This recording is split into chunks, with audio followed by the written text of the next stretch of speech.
Welcome back to another video on CSS applied mathematics. Last video में हम लोगों ने अनडिटरमिन्ड कोएफिशिएंट्स का मेथड सीखा था। This is part 2 for undetermined coefficients. और एक छोटी सी चीज़ रह गई है। एक प्रॉब्लम आ सकती है जब आप अनडिटरमिन्ड कोएफिशिएंट्स के क्वेश्चन सॉल्व कर रहे हो। So this is going to be a very short video और हम लास्ट वीडियो वाला मेथड ही अप्लाई करेंगे इस वीडियो में भी on this example. So we have this equation y double prime minus 5y prime plus 4y equals 8e to the power of x. सबसे पहले हम yc लिखते हैं and you can watch one of the previous videos for this. And now we see कि g of x जो है that is 8e to the power of x. तो हमारा yp के लिए guess क्या होगा? Since it's exponential तो हमारे पास yp का guess होना चाहिए ae to the power of x. Now we need to plug in this guess back into the equation. तो उसके लिए हमें first derivative चाहिए होगा और फिर second derivative चाहिए होगा। और एक्सपोनेंशियल फंक्शंस का जो डेरिवेटिव है वो इटसेल्फ होता है। So first derivative is itself and then second derivative is also itself.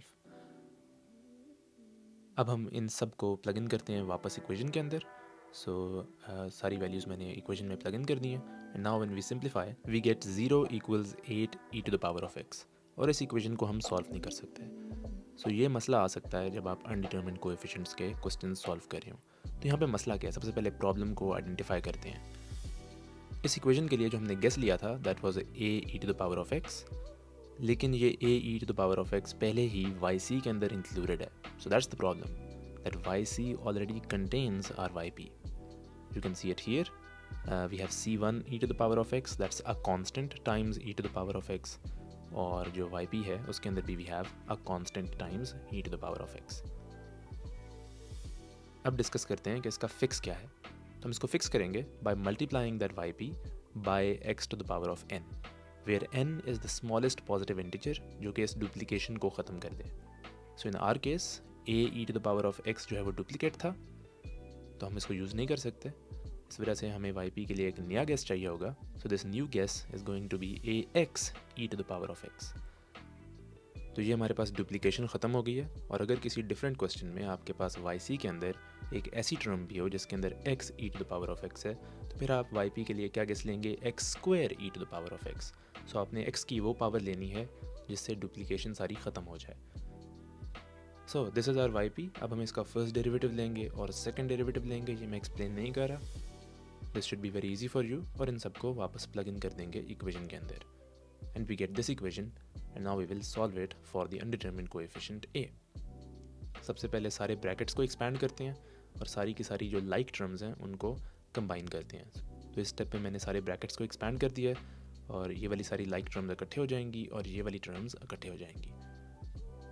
After doing all the simplification we get this equation and now we can compare both sides for their coefficients. So -3a को equal होना चाहिए 8 के and then we get the value of a equals -8/3। You can pause the video and follow through all the steps. Now let's use this value of a to write our final solution. तो ये हमारा guess था। अब a की जगह पे -8/3 plug in कर दें और जो कंप्लीट सोल्यूशन होगा that's going to be yc plus yp.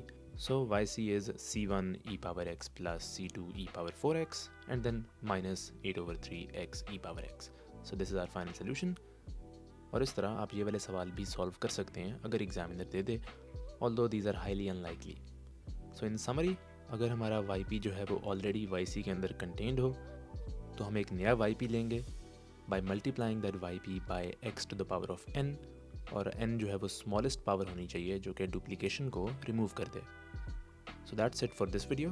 Next video में हम सीखेंगे variation of parameters which is another method to solve ODEs.